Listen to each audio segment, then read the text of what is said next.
Hello friends, welcome back to my channel. I am Ratnesh Kumar and today we are going to study further on the topic acid, bases and salts. As in previous videos I have talked about indicators, acid and its properties, and today we are going to study further about acids. That means types of acid, basicity of an acid and formation of acids. So let's begin. So first of all, we will see types of acid. As a types of acid means what? Means acids are of which types? Acids are of which types? Acid जो है वो दो प्रकार के होते हैं mainly, strong acid and weak acid. And strong और week जो बोला जा रहा है वो किस बेसिस पे बोला जा रहा है? तो स्ट्रॉन्ग और वीक जो कंसेप्ट है वो है इसके डिफिनेशन पे. डिफिनेशन में है H प्लस आयंस प्रेजेंट होते हैं, that is ionisable hydrogen.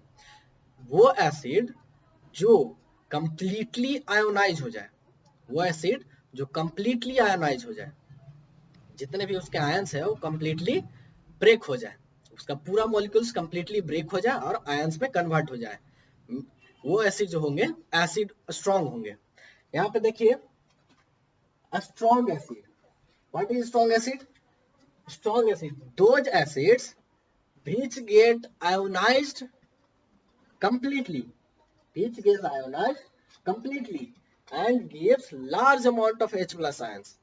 These are called strong acids. ये strong acid होंगे. अब इसके कुछ एग्जांपल्स देखते हैं. एग्जांपल्स है जैसे HCl, H2SO4, HNO3, H3PO4 और B से hydrochloric acid, sulphuric acid, nitric acid, phosphoric acid and so on. ये जितने भी एसिड्स हैं वो स्ट्रॉन्ग एसिड्स हैं. जब भी इसे आयोनाइज किया जाए और इसे जब इसे एक्वस सॉल्यूशन में डाला जाए ये कंप्लीटली ब्रेक हो जाते हैं, ये पूरी तरह आयंस में कन्वर्ट हो जाते हैं. इसके कारण ये स्ट्रॉन्ग एसिड होते हैं. अब हम लोग देखते हैं वीक एसिड के बारे में. वीक एसिड क्या है? तो जैसा कि स्ट्रॉन्ग एसिड है इससे थोड़ा सा उल्टा होगा. उल्टा ये होगा कि those acids which does not completely ionized in water or in aqueous solution. वैसा एसिड्स जो aqueous solution या वाटर में completely ionized नहीं हो, वो होंगे weak acid. once again, those acids which does not ionize completely in aqueous solution उसे weak acid बोलेंगे. तो इसका डिफिनेशन हम लोग देख लेते हैं शॉर्ट में.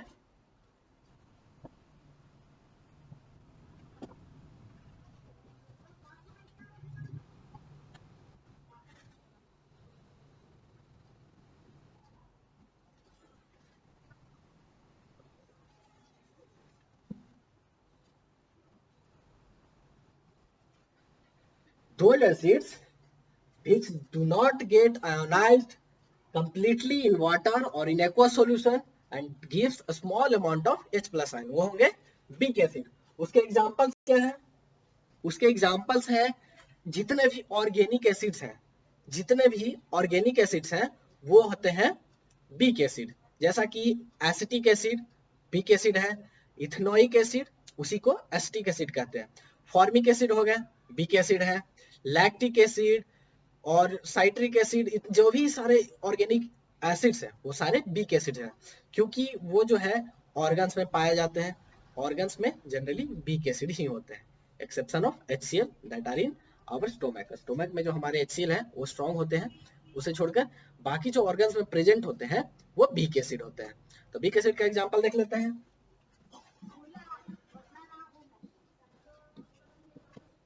एसिटिक एसिड,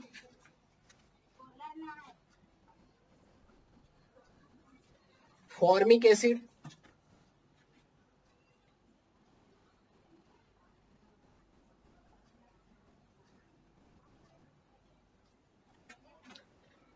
ये एक ऑर्गेनिक एसिड है. मैं इसे कार्बन एडेड्स कंपाउंड में बताऊंगा.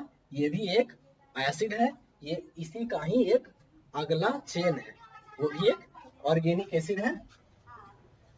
तो ये जो सारे एग्जांपल्स हैं वो वीक एसिड के हैं, ये सारे वीक एसिड्स हैं. और ये हम लोग देखते हैं एसिड्स का टाइप हो गया. अब उसके बाद एक टर्म आता है basicity of N acid. Basicity of N acid क्या है? तो basicity means number of ionizable H plus ion present in an acid. Basicity is the number of ionizable hydrogen present in an acid is called its basicity. जो basicity होता है वो होता है, in short में बोला जाए अगर, कि किसी भी एसिड में कितना H प्लस आयन या आयोनाइजेबल हाइड्रोजन प्रेजेंट है वो उसका बेसिसिटी होगा। अब कुछ को कंफ्यूजन ये होता है कि जितने भी कंपाउंड में H हाइड्रोजन प्रेजेंट होते हैं, जितने भी हाइड्रोजन प्रेजेंट है किसी कंपाउंड में, किसी एसिड में, वो उसका बेसिसिटी हो गया। लेकिन ये गलत है। ये जरूरी नहीं है कि जितना एसिड में, किसी भी एसिड में जितना हाइड्रोजन प्रेजेंट हो उतना ही उसका बेसिसिटी हो, ये बिल्कुल गलत है। यहाँ आप यही आप एग्जांपल देख लीजिए, यहाँ पे हाइड्रोजन जो है, हाइड्रोजन यहाँ पे है 3 2 5 1 6 हाइड्रोजन यहाँ पे है, लेकिन इसका बेसिसिटी 6 नहीं होगा, कभी नहीं, क्योंकि ये जो 3 हाइड्रोजन यहाँ पे है और 2 हाइड्रोजन जो यहाँ पे है वो आयनाइजेबल नहीं है, ये दोनों आयनाइजेबल नहीं है, इसलिए इसका बेसिसिटी 6 नहीं होगा, इसका बेसिसिटी सिर्फ 1 है, जो कि ये हाइड्रोजन है। मैं इसे आगे बताता हूं आयनाइजेबल हाइड्रोजन क्या है। सो फ्रेंड्स, आइए हम आपको समझाते हैं बेसिसिटी। बेसिसिटी जैसा कि मैंने बताया, basicity of N acid is the number of ionizable hydrogen, the number of ionizable hydrogen present in an acid is called its basicity। अब बेसिसिटी का एग्जांपल देखते हैं, जैसे HCl है, HCl जो एसिड है उसमें बेसिसिटी 1 है, उसमें आप ऐसे भी बोल सकते हैं कि उसमें नंबर ऑफ हाइड्रोजन 1 है इसलिए 1 है, और यहीं पे मिस्टेक होता है स्टूडेंट से, नंबर ऑफ हाइड्रोजन प्रेजेंट है उतना के इक्वल बेसिसिटी कभी नहीं होता है, हमेशा ऐसा हो जरूरी नहीं है। यहाँ पे तो 1 है इसलिए सही हो गया, लेकिन आगे गलत हो जाएंगे कुछ एग्जांपल्स में, जैसे मैं आगे बताता हूँ। तो इसमें तो बेसिसिटी 1 है, ये क्लियर है, H प्लस और Cl माइनस में ब्रेक होगा तो एक इसमें आयनाइजेबल हाइड्रोजन है इसलिए बेसिसिटी 1 हो गया। सेकंड एग्जांपल देखते हैं, H2SO4। H2SO4 का नो डाउट बेसिसिटी 2 है, क्योंकि यहाँ पे नंबर ऑफ हाइड्रोजन जो आयनाइजेबल है वो 2 है, 2 आयोनाइजेबल हाइड्रोजन है इसलिए इसका बेसिसिटी 2 है। जब ये ब्रेक होगा H2SO4 एक्वस सॉल्यूशन में जब ब्रेक होगा तो 2 H प्लस आयन मिलेंगे और एक SO4 2 माइनस आयन मिलेंगे, तो यहाँ पे नंबर ऑफ आयोनाइजेबल हाइड्रोजन जो है वो 2 है, इसलिए इसका बेसिसिटी 2 है, ना कि यहाँ पे 2 हाइड्रोजन है इसलिए इसका है, बल्कि ये दोनों हाइड्रोजन आयोनाइजेबल है इसलिए इसका बेसिसिटी 2 हुआ। नेक्स्ट एग्जांपल देखिए, CH3COOH एसिटिक एसिड है, ये एसिटिक एसिड का बेसिसिटी 1 है।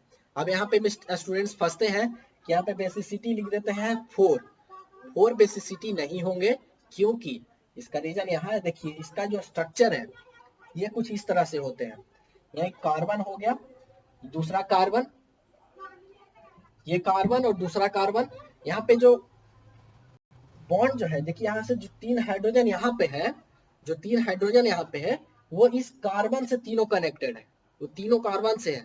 अब चूंकि हम जानते हैं कि कार्बन जो है वो नॉन मेटल है और हाइड्रोजन भी नॉन मेटल है, यहाँ पे कोवेलेंट बॉन्ड है, आयोनाइजेशन यहाँ पे पॉसिबल नहीं है, ये हाइड्रोजन जो एटम्स यहाँ पे हैं वो आयोनाइजेबल नहीं है, इसलिए ये बेसिसिटी में नहीं आएंगे।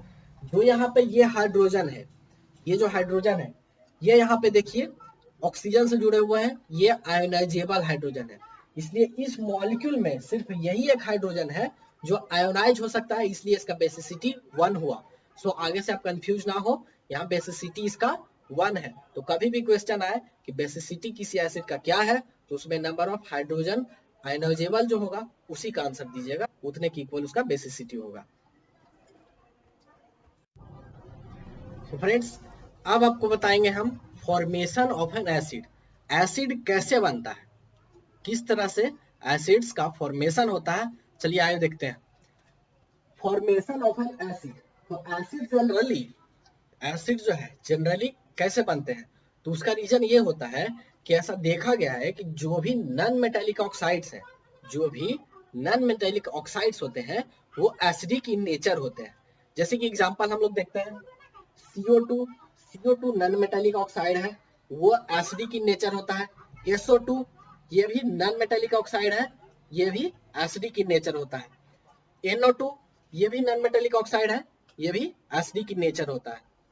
और भी सारे जितने भी जनरली मेटालिक ऑक्साइड्स होते हैं वो एसिडिक इन नेचर होते हैं। अब ये बनते कैसे हैं, तो जैसे ही non metallic oxide, when non metallic oxides are dissolved in water और in aqueous solution they form acid और एसिडिक सॉल्यूशन। जैसे ही नॉन मेटालिक ऑक्साइड वाटर के या एक्वस सॉल्यूशन के कांटेक्ट में आते हैं वो एसिड बन जाते हैं या एसिडिक सॉल्यूशन बना देते हैं। आइए एग्जांपल यहाँ पे देखते हैं। CO2 जो जब वाटर में मिलता है, CO2 plus H2O forms H2CO3, ये कार्बोनिक एसिड है। कार्बोनिक एसिड एक वीक एसिड है। H2CO3, CO2 plus H2O forms H2CO3 carbonic acid. Next है SO2 plus H2O sulphur oxide plus water forms sulphuric acid H2SO4। ये strong acid बना रहे हैं। देखिए यहाँ पे जितने भी ऑक्साइड्स हैं वो नॉन मेटेलिक ऑक्साइड है, वाटर में जब डिसॉल्व कर रहे हैं, मिक्स हो रहे हैं, तो वो एसिड का फॉर्मेशन कर रहे हैं। थर्ड एग्जांपल है NO2 plus H2O। NO2 plus H2O forms HNO3 plus HNO2 nitric acid plus nitrous acid. ये मिक्सचर बनते हैं। तो ये जितने भी एसिड बन रहे हैं वो नॉन मेटेलिक ऑक्साइड्स के वाटर में डिसॉल्व होने से बनते हैं। और ये स्पेशल पॉइंट आप याद रखिएगा कि यही सब रीजन है, ये जो H2CO3 बन रहा है और H2SO4 बन रहा है, यही रेन वाटर के कारण जो रेंसिडिटी होती है, सॉरी रेन वाटर का जो एसिडिटी हो जाता है, एसिड की तरह बिहेव करता है, उसका रीजन यही होता है। एटमॉस्फेयर में NO2 SO2 प्रेजेंट है, CO2 प्रेजेंट है, तो CO2 जैसे ही वाटर के कांटेक्ट में जाता है, जब रेनिंग होती है, तो जो गैस है CO2 वाटर के साथ मिक्स होकर के H2CO3 बना लेता है, यानी कि कार्बोनिक एसिड बना लेता है। और जो सल्फर ऑक्साइड है वो भी वाटर के साथ रिएक्शन करके और एसिड बना लेता है। और जब वो रेन ड्रॉपलेट्स जब धरती पे आते हैं तो वो एसिड रेन कहलाते हैं। इसी के कारण वो एसिड रेन होते हैं और इसी के कारण बहुत सारे बिल्डिंग मोन्यूमेंट्स जो है उसके शाइनिंग जो है फेड हो जाते हैं, खराब हो जाते हैं। उसका रीजन यही है, एसिड रेन का फॉर्मेशन ये कर देता है इसके कारण, और वो फिर इम्पैक्ट डालते हैं बाकी सब पे। तो ये था फॉर्मेशन ऑफ एन एसिड। कुछ और एग्जांपल है फॉर्मेशन ऑफ एसिड्स के, वो मैं बता। तो कुछ और जो एग्जांपल्स हैं फॉर्मेशन ऑफ एसिड्स के, आइए देखते हैं। FCl, Br और I, जो फ्लोरीन, क्लोरीन, ब्रोमीन और आयोडीन जो है पीरियोडिक टेबल में, वो जो है उसे हाइलोजन बोलते हैं। FCl, Br, I, fluorine, chlorine, bromine और आयोडीन, ये है हेलोजेंस। और जो इससे फॉर्मेशन होते हैं एसिड्स के, वो देखिए H2 plus Cl2 gives HCl। ये जो है फॉर्मेशन ऑफ एक एसिड का भी एक तरीका है। ये जब H2 गैस Cl2 गैस के साथ, यानी कि हाइड्रोजन गैस और क्लोरीन गैस मिक्स होते हैं एक फिक्स प्रोपोर्शन में और कंडीशन, अपने स्पेशल टेम्परेचर प्रेशर कंडीशन पे जब मिक्स होते हैं तो वो HCl गैस का फॉर्मेशन करते हैं, हाइड्रोक्लोरिक एसिड का। इसी तरह से H2 प्लस Br2 जब ब्रोमीन गैस के साथ रिएक्शन होता है तो वो हाइड्रोब्रोमीन का फॉर्मेशन करता है। ये भी एक एसिड है। HBr भी एक एसिड है जैसा कि HCl है। फिर H2 प्लस I2 आयोडीन के साथ भी जब रिएक्शन करता है तो HI बनाता है, HI आयोडिक एसिड। तो ये सारे जो है एसिड्स है। अब क्वेश्चन आ रहा हो। So thank you very much watching this video and please if you like, share, subscribe of this video.